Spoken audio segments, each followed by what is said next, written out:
현대소설 두 번째 소설가 구보시를 살펴보도록 하겠습니다. 5번, 6번, 7번, 8번 문제 한번 봐봐봐.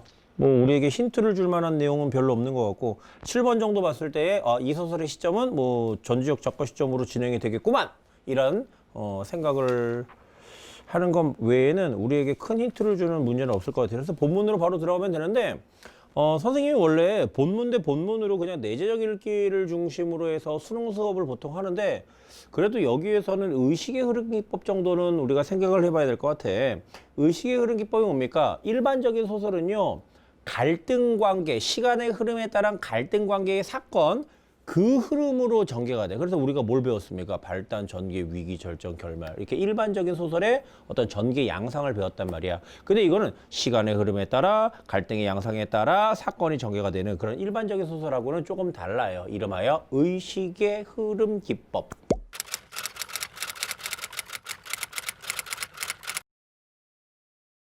오케이? 그래서 의식의 흐름 기법 같은 경우에는 고등학교 2학년 이상 정도 되는 학생이라면 좀 기억을 해야 돼. 그래서 지문 안에서 우리가 의식의 흐름 기법을 뽑아내기가 되게 어렵단 말이야. 그래서 의식. 그러니까 이거는 인물의 일반적인 정서하고는 달라요. 이 의식의 흐름이 바로 소설을 전개해 나가는 가장 핵심적인 역할을 담당하게 되는 것이야. 그런데 이 의식이라고 하는 것은 일반적인 인물의 정서하고는 분명히 다르다고 했죠. 어떤 특징이 있느냐? 소설 흐름에서요. 굉장히 생뚱맞게 의식이 끼어듭니다. 그리고 끼어든 그 흐름에 맞춰서 이야기가 또 전개가 되고 있다는 말이야. 되게 골 때리죠. 그러니까는 갑자기 내가 어떤 동창을 만나는데 뭐 찬바람이 분단 말이야. 그러면 그 차가움이라고 하는 외부적 자극에 의해서 논리적으로 상관도 없이 생뚱맞게 이를 푹 쳐버려. 차가움. 그래. 내가 초등학교 1학년 때 냇물가에 갔다가 얼음물에 빠져 죽을 뻔한 적이 있었어. 뭐 이런 식으로 생뚱맞게 툭툭 쳐. 지 마음대로. 오케이?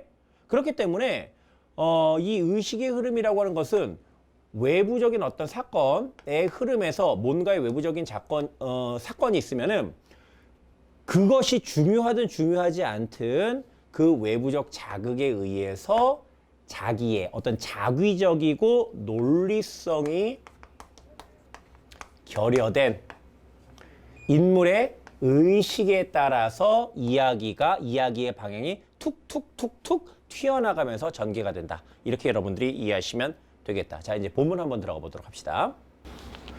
이 지문은 2008학년도 6월 모평인데요. 의식의 흐름 기법이 있기는 있는데 이 소설가 구보시릴에서는 의식의 흐름이 굉장히 강력한 그 부분들이 있거든. 근데 그 강력한 부분은 아닌 것 같아요. 자, 이제 다방에서의 이야기가 진행이 돼요. 다방을 여기 딱 봤더니 전체적으로 큰 따옴표가 별로 없네. 그죠?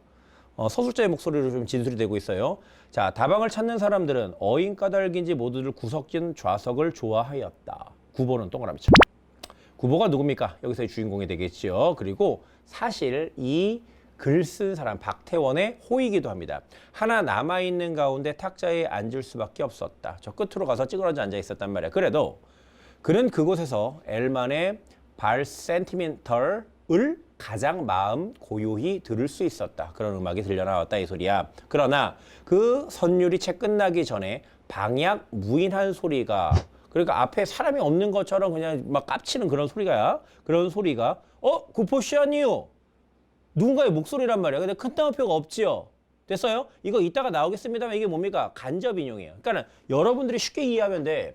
어떠한 소설의 흐름에서 큰 따옴표가 있으면 얘는 뭐야? 직접 인용이야. 다른 사람의 말을 직접 인용한 거야.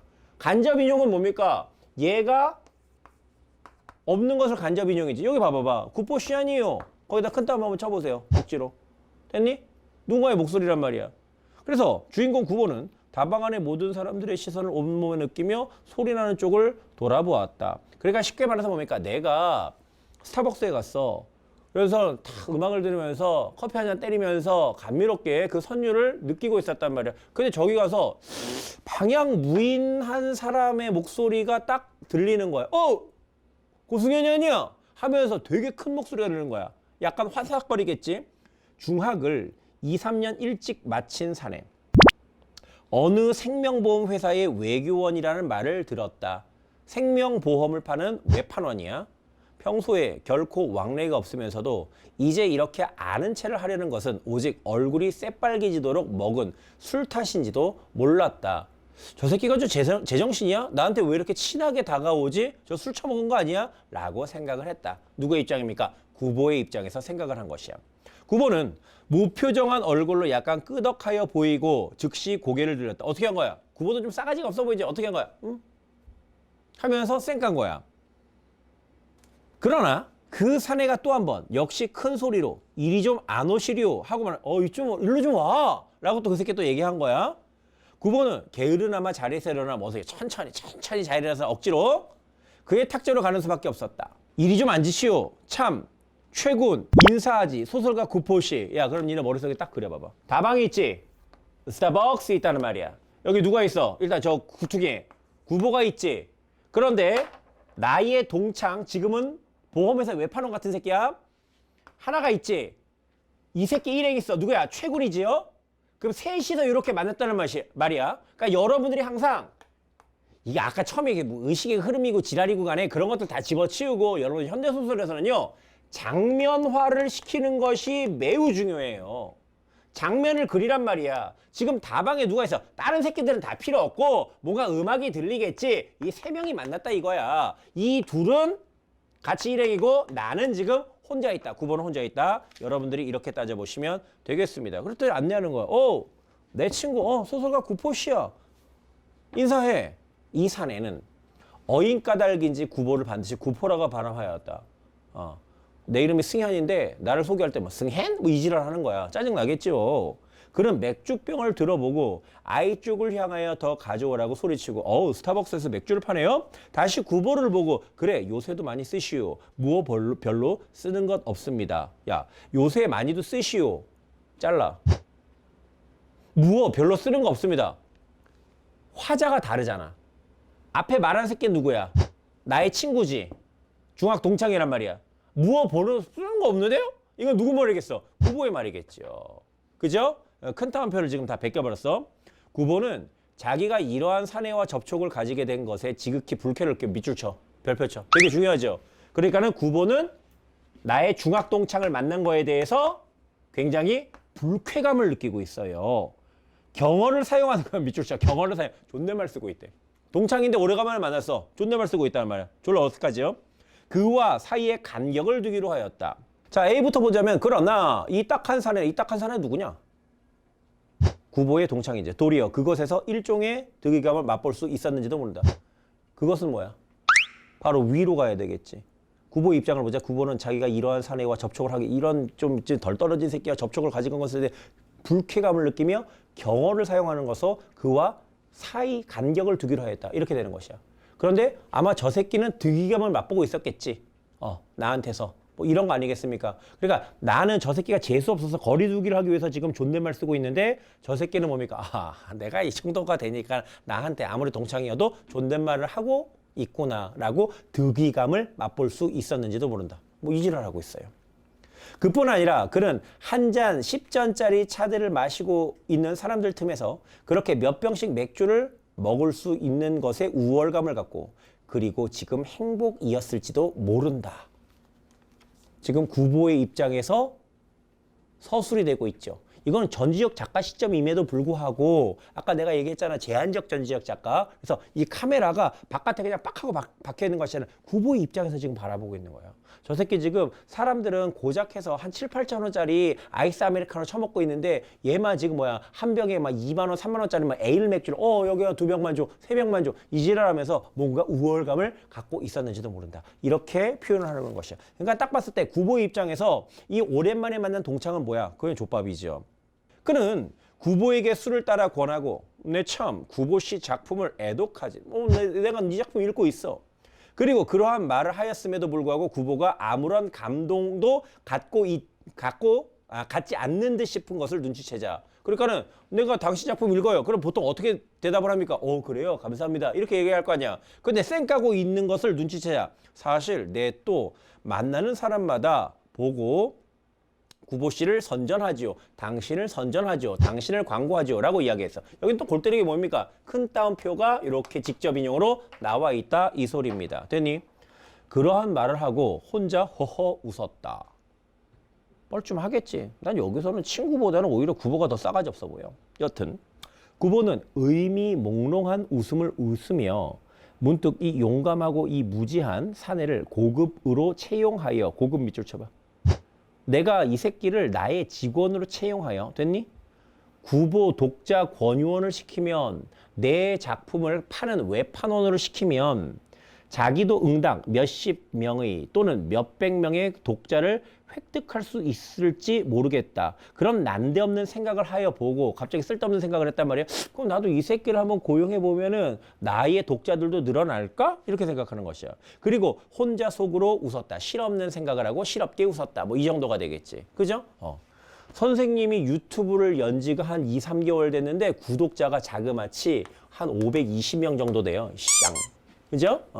그러니까는 요런 것들을 보면서 나도 여러 가지 생각한다면 어떤 짓거리를 하면 구독자가 좀 늘어날까? 뭐 요런 생각한 거야. 구보도 지금 똑같은 생각을 한 것이죠. 참 구보 선생 하고 최군이라 불린 사내도 말참견을 하여, 이번엔 누가 말을 껴드는 거야? 최군이 하는 거죠. 말참견을 한단 말이야.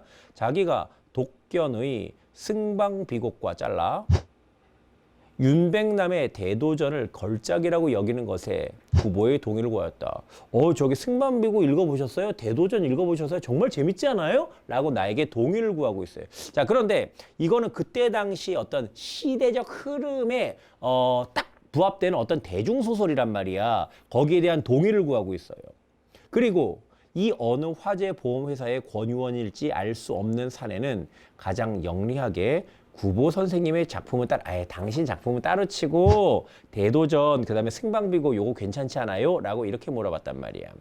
그러한 말을 덧붙였다. 구보가 간신히 그것들이 좋은 작품이라 말하였을 때 억지로지 간신히 대신에 됐어? 최고는 또 연기를 얻어. 참 우리나라에서는요, 조선에서는요 원고료는 얼마나 됩니까? 굉장히 좀 예의가 없죠. 당신 월급을 물어보는 거 아니야. 한 장 쓰면 또는 한 편 쓰면 얼마 받아요? 뭐 이렇게 물어보고 있어요. 구보는 이 사내가 원호료라고 발음하지 않는 것에 경의를 표하였으나, 그러니까 한자를 잘못 읽어서 원호료라고 하는 그런 무식한 발음을 표하지 않은 것에 정말 대단하다고 경의를 표하였으나 이를 업신여기고 있죠. 물론 그는 이러한 종류의 사내에게 조선 작가의 생활 정도를 알려주어야 할 아무런 의무도 갖지 않는다. 내가 너한테 도대체 왜 알려줘야 되는데? 라고 생각했다. 그래, 구보는 혹은 상대자가 모멸을 느낄지 모를 것을 알면서도 불쑥 자기는 이제까지 원고료를 받아본 일이 없어. 싸가지 없죠? 그러한 것은 조금도 모른다. 고 말하고 마치 문을 들어서는 벗을 보자. 벗 동그라미 쳐? 그만 실례합니다. 내 친구가 왔단 말이야. 나 이제 일어날게. 그리고 그들이 무어라 말할 수 있기 전에 제자리로 돌아와. 그러니까 그냥 같이 한잔 먹자 뭐 이런 얘기 하기도 전에 그냥 자기 저를 쌩 하고 돌아왔단 말이야. 노트와 단장은 지팡이야. 집어들고 막 자리에 앉으려는 벗에게 나갑시다. 다른 데로 갑시다. 밖에 여름밤 가벼운 바람이 상쾌하다. 이것도 역시 누구의? 구보의 느낌이다. 이렇게 되는 것이야. 됐습니까? 그래서 지금 굉장히 제한적인 공간, 즉 다방이란 말이야. 여기에서 우연히 친구와 그 친구의 일행을 만났어. 근데 매우 불쾌하게 이야기들이 오고 갔단 말이야. 물론 불쾌한 심정은 누가 갖고 있습니까? 구보만 갖고 있어. 그러다가 자기의 만나기로 한 친구를 만나서 그 다방을 벗어났다. 이렇게 보시면 되겠다. 됐니? 여기까지 본문이었습니다. 자, 5번을 봅시다. 5번은요, 정답률을 떠나서 너무너무 중요해요. 윗글에 대한 설명으로 적절하지 않은 것이야. 아는 것이 답 몇 번이니? 3번이야. 그럼 나머지 것들은 왜 맞고 얘는 틀리는지, 왜 틀리는지 그거 한번 따져보도록 합시다. 1번 봐봐. 1번은 뭐 그냥 소설이 일어나는 건 별 상관이 없잖아. 제한된 공간 어디야? 다방이지. 만남을 통하여 세태를 암시하고 있다. 세태는 뭡니까? 사람들 살아가는 어떤 모양새를 암시하고 있다. 어떤 모양새들이 있어요? 뭐 맥주는 비싸다. 사람들은 뭐 10잔에 뭐를 먹고 있다. 그 다음에 뭐 외판원 같은 사람들이 끼리끼리 모여다닌다. 뭐 이런 여러 가지 살아가는 모양새들이 보이고 있죠. 됐습니까? 어떤 그 속물적인 친구의 모습들 그런 것들을 넌지시 우리가 알아차릴 수 있다 이 소리가 되는 것이야. 자, 그 다음에 두 번째에다가 별표죠. 현재형 어미를 사용해 인물의 내면을 생동감 있게 제시하고 있다. 현재형 어미라고 하는 것은 어떤 동사 같은 것들이 말할 때 서술어에서 뭐가 나와요? 니은 또는 는이 나오면 되겠죠. 야, 니네 똑바로 알아두셔야 되는 것이 소설은요 과거형의 문학이야. 과거형의 문학. 그러니까 무조건 엇과 아시 주로 나온다 이 소리야. 그러니까 진술이잖아. 소설은 나는 어렸을 적 엄마로부터 구박을 받았었다. 받았었다. 이런 식으로 엄마 나에게 밥을 주지 않았다. 됐니? 과거형의 문학이란 말이야. 그렇다면 소설에서는 현재형 어미는 특수한 거야. 과거형 어미는 일반적인 거야. 그러면 얘를 사용했다라고 하는 것은 뭔가의 의도와 목적이 있다는 소리야. 알았니? 그러면 현재형 어미를 사용했어? 그럼 연결되는 효과는 뭡니까? 뒤에 나와 있지. 생동감 있게 제시하고 있다. 어떤 생동감이야. 생생감이란 말이야. 됐어? 자, 그 다음에 굉장히 중요한 거 하나 알려줄게요. 어떤 친구는 2번 선택지를 바라보면서 그래요. 선생님, 니은하고 는 찾았어요. 찾았는데요. 전체적으로 과거형이 더 많아요. 그러므로 2번을 어떻게 판단할까요? 야, 일반적인 게 과거형의 표현이래.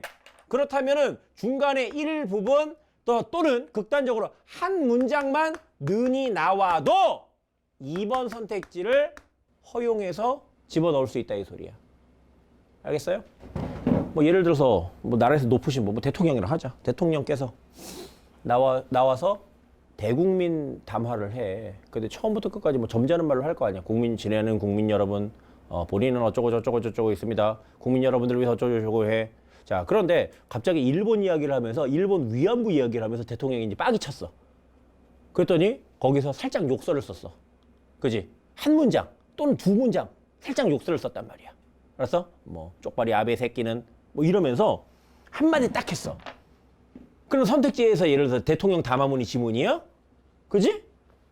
비속어를 사용하여 뭐 강력한 의지를 드러내고 있다. 이런 선택지가 있어. 이거 맞아 틀려? 맞잖아. 한 문장만 나와도 얘가 되는 거잖아. 왜 그렇겠어? 일반적으로는 어때? 일반적으로는 대통령의 목소리가 굉장히 점잖잖아. 그 상황 속에서 특수한 한 문장이 이렇게 나와도 이게 허용이 된단 말이야.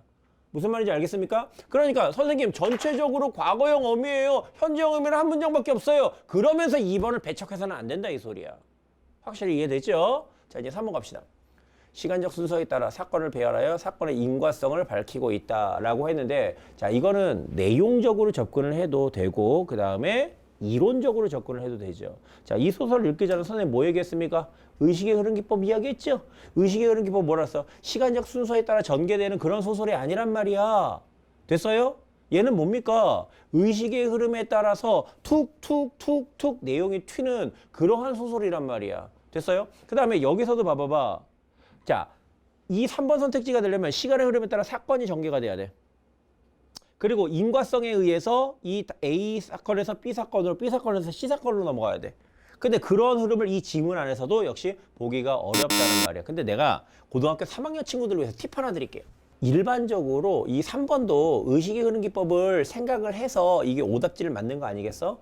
자, 근데 선택지에서 만약에 여기에서 직접적으로 선택지에서 의식의 흐름의 기법을 이용하여 뭐 예를 들어서 3번 선택지가 뭐 이용하여 원문을 전개하고 있다 라고 하는 선택지가 나오게 되잖아. 여튼 여러분 소설에서 의식의 흐름 기법이다 라고 하는 이론이 나오게 된다면은 여러분들이 지문 안에서 얘를 뽑아내기가 참 어렵거든요. 그럼 여러분 생각해봐. 오상원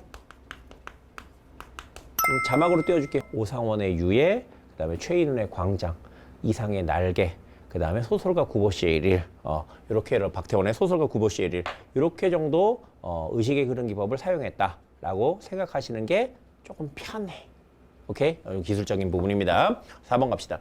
직접 화법과 간접 화법을 활용하여 뭐라고 했어? 큰 따옴표와 큰 따옴표 없는 부분이죠. 등장인물 간의 심리적 거리를 조절하고 있다라고 했어요. 근데 심리적 거리를 조절한다는 것 자체는 굉장히 좀 여기서는 모호하게 여러분들이 들을 수 있어요. 그러니까 큰 따옴표, 그 그다음 큰 따옴표 없는 부분에서 누가 말하고 그 다음에 어떠한 반응을 하고 있는지, 구보 입장에서 어떤 반응을 하고 있는지를 한번 봐봐봐. 그죠? 그래서 그 직접 화법 속에서 뒤에 뭐 업신여기는 표현이라든지 그 다음에 간접 화법 그 앞뒤에서 어떻게 반응하고 있는지에 따라서 심리적 거리감을 우리가 확인할 수가 있습니다. 5번 봅시다. 자, 5번은 쉽죠. 쉼표를 의도적으로 사용하여 읽기 속도의 변화를 줌으로써 그 부분에 주목하게 하고 있다. 쉼표를 준다라고 하는 것은 좀 머무르게 하는 것이야. 맞죠? 그래서 그 말, 그 장면, 그 상황에 우리가 좀 더 주목할 수 있게 도와준다. 이렇게 보시면 되겠다는 것입니다. 자, 기억부터 미음에 나타난 구보의 심리나 태도에 대한 설명으로 적절하지 않은 것은 했습니다. 자, 기억 한번 살펴보도록 하겠습니다. 자, 시선을 온몸에 느끼며 쪽팔린 거죠. 자, 1번 선택지 봤더니 창피스러움과 당혹스러움을 느끼고 있다. 오케이, 맞고요. 자, 그 다음에 니은은 뭡니까? 즉시 고개를 돌렸다. 그 새끼를 쌩깠다 이 소리야. 상대방에 대해 거부감을 나타내고 있다. 맞지요. 디귿 봅시다. 게으르나마 자리에 섰나? 가기 싫어. 가기 싫은데 천천히 일어났다 이 소리가 되겠지. 내키진 않지만 어쩔 수 없이 행동하고 있다. 오케이, 맞습니다. 리을 봅시다. 리을을 보시면은 혼자 속으로 웃었다. 그 앞에 있는 내용은 뭡니까? 나도 이 사람을 한번 고용해볼까? 그럼 나도 구독자가 많아질까? 실없는 생각을 하고 실없는 웃음을 지금 날리고 있다는 말이야. 상대방처럼 되지 못하는 자신을 비웃고 있다. 상대방은 부자인데 나는 부자가 되지 못하잖아. 이거는 전혀 리을의 흐름하고 맞지가 않는다. 이렇게 볼 수가 있겠죠. 자, 미음도 봅시다. 간신히 그것들이 좋은 작품이라 말했을 때 그러니까 억지로 난 네 뜻에 동의할 수는 없지만은 그냥 뭐 그래? 그 작품도 뭐 괜찮아. 라고 이야기를 했다는 말이야. 동의하지 않으면서도 상대방의 말을 마지못해 인정하고 있다. 이렇게 되는 것이지. 답은 4번 되겠다. 7번 문제 갑시다.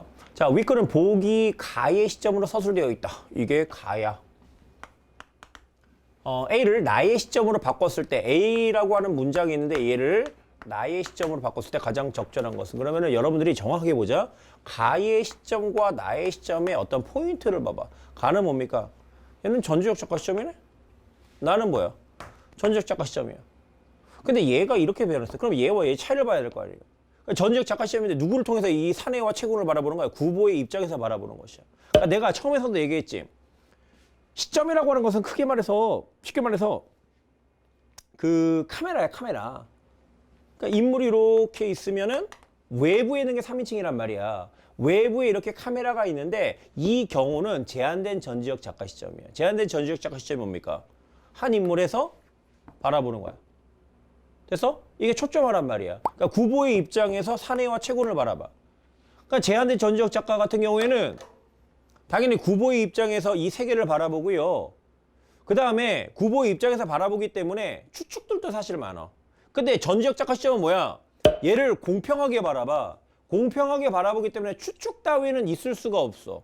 아시겠습니까? 그러니까 직접적으로 투시를 해서 그들의 어떤 심리, 그 다음에 사건의 어떤 향방 이런 것들을 다 예견하고 암시도 없어. 그냥 직접적으로 딱딱딱 때려버린단 말이야. 되겠냐? 얘는 뭡니까? 제한적 전지적 작가, 얘는 전지적 작가. 이렇게 보시면 되겠다. 자, A는 무엇입니까? A를 읽어봤더니 이 딱한 사내는 도리어 그것에서 일종의 득이감을 맛볼 수 있었는지도 모른다. 오케이? 여기서 제일 눈에 거스리는 건 뭐야? 뭐 선택지 보면 이냐 그냐 뭐 이렇게 나누고 있는데 뭐 그것도 있어요. 그것도 있지만 선생님이 딱 봤을 때에 즉각적으로 굉장히 걸리적거리는 게 있어요. 마지막이죠. 맛볼 수 있었는지도 모른다. 있었는지도 모른다. 걔는 지금 득이감 맛보고 있었다. 라고 구보의 친구의 정서를 직접적으로 얘기해주면 돼. 왜? 얘는 전지전능하니까. 됐어요? 자, 그래서 선택지를 보면은 선택지 한번 봅시다. 1번. 뭐야? 1번, 2번, 3번 보면 제일 처음에 두드러지는 게 뭐야? 여기서 뭐 이 사내, 뭐 그 사내 이렇게 되고 옆에 있는 사람은 뭐야? 이 사내. 그러니까 구보의 입장에서 바라보니까 뭐 이 사내로 표현했다. 하지만 전체로 바라보니까 다 공평하게 그 했을 것이다. 그래서 이제 3, 4, 5로 몰고 하면 돼. 이 사내보다는. 그래서 자, 그 다음 봐봐. 구보가 공손하게 말하는 것을 지켜보면서 득의에 찬 표정을 지었다. 표정을 지었다는 건 뭐야? 심리를 나타내는 것이 아니잖아. 그 겉모습만 그냥 그려주는 거잖아. 이건 관찰자 시점하고 다를 게 뭐가 있냐. 얘는 별로 마음에 들지 않아요. 4번. 그 사례는 딱하게도 구보가 공손한 척 말하는 것을 알지 못한 채 구보는 지금 왜 경어를 쓰고 있냐? 이 사람을 존경해서가 아니라 이 사람을 무시하는 차원이라고 아까 얘기했잖아. 자기 심리를. 그래서 구보가 공손한 척 말하는 것을 알지 못한 채 득이감을 맛보고 있었다. 득이감을 맛봤다. 이거 아닙니까? 직접적으로 얘기를 해주고 있다는 말이야. 이게 매우 전지적인 어떤 그 시선 처리라고 볼 수가 있겠죠. 자, 그 다음에 5번 보자. 그 사례는 딱하게도 구보가 공손한 척 말하는 것을 알지 못한 채 득이감을 맛보고 이건 뭐야? 바뀐 게 없잖아. 있었는지도 모른다 하고 추측하고 있잖아. 그래서 겉에 어떠한 외양만 터치를 해준다든지 아니면은 뭔가의 어떤 그 추측이라든지 이런 것들은 전지적 전지적 작가 시점하고 그렇게 어울리는 내용이 아니다 라고 본다면은 답은 역시 4번이 되겠다. 이렇게 여러분은 접근하시면 됩니다. 오케이? 자, 마지막 8번입니다. 8번은 쉬워요. 위글에 등장한 세 사람 미술관에서 우연히 만난 대화를 나눈다고 가정했을 때 이건 뭐야? 다른 환경에 다른 시간 속에 집어 넣었지만은 그 새끼들의 캐릭터에서 벗어나면 안 된다. 뭐 이런 문제야. 대화 내용으로 적절하지 않은 거 사내가 이야기합니다. 구보의 친구죠. 이 작품을 그린 사람이 내 후배라오. 대단하죠? 뭐야? 존나 아는 척하고 있단 말이야. 내 친구, 내 동창이 유재석인데 말이야. 그럼 다른 사람 어때? 오, 이 지랄하잖아. 대충 보았으니 이제 점심이나 먹으러 갑시다. 제가 한턱 내지요. 맥주! 이거하고 캐릭터가 똑같잖아. 그지? 최군 이야기입니다. 요즘 많은 사람들 사이에서 저 작품이 화제랍니다. 저 작품 좀 보고 갑시다. 그래야 교양 있는 소리를 들을 수 있어. 요즘 유행하는 거, 요즘 사람들이 많이 읽는 거, 아까 뭐 있었어? 대도전 따위 어떤 책을 언급하고 있잖아. 최군의 캐릭터가 변하지 않고 있습니다. 아주 좋아요. 9번. 글쎄요. 사람들의 입에 자주 오르내린다고 훌륭한 작품이라고 말할 수 없지 않을까요? 아까는 속내를 다 이야기하지는 않았습니다만은 지금 뭐 하고 있습니까? 동의하고 있지 못하고 있죠. 그러니까 9번은 지금 계속 이 두 사람의 발언에 대해서 속물적인 발언에 대해서 동의하지 못하고 있어요. 최군. 그래도 이런 작품 하나쯤 거실에 걸어두면 폼이 날 텐데 얼마면 살 수 있을까요? 또 돈 얘기를 언급하고 있죠. 그러니까는 얘도 역시 캐릭터가 안 변하고. 답은 5번입니다. 자, 9번. 아무튼 요즘은 모든 것을 돈으로만 따지려고 해서 문제예요. 내가 소설을 쓰는 것은 그런 사람들의 생각을 바꾸기 위한 것이죠. 밑줄쳐. 굉장히 적극적이죠. 소설을 쓰는 것은 그런 사람들의 생각을 바꾸기 위한 것. 이런 근거가 있냐? 그러니까는 돈만 자꾸 이야기하는 최군이 못마땅한 것은 맞아. 그러니까 앞은요, 뭐 맞았다고 하기도 애매하고 틀렸다고 하기도 애매해. 뭐 그러려니 해. 그런데 뒤로 보면 내가 소설을 쓰는 이유가 나왔어? 그런 속물적인 새끼들 생각머리를 그러니까 그런 생각을 뜯어 고치기 위함입니다. 이런 얘기가 어디 있습니까? 그러니까 그의 캐릭터에 이 지문에서 보여준 캐릭터하고 전혀 상관이 없는 내용이다. 답은 5번 되겠습니다. 자, 소설의 내용이 뭐 좀 쉬운 듯 하지만은 결코 쉬운 소설이 아닙니다. 특히 여기에서는 의식의 흐름 기법이라고 하는 아주 의리의리한 이론이 박혀있기 때문에 여러분들이 그 이론에 대한 이해 꼭 필요하다고 저는 생각을 합니다. 감사합니다. 다음 강의에서 뵙겠습니다.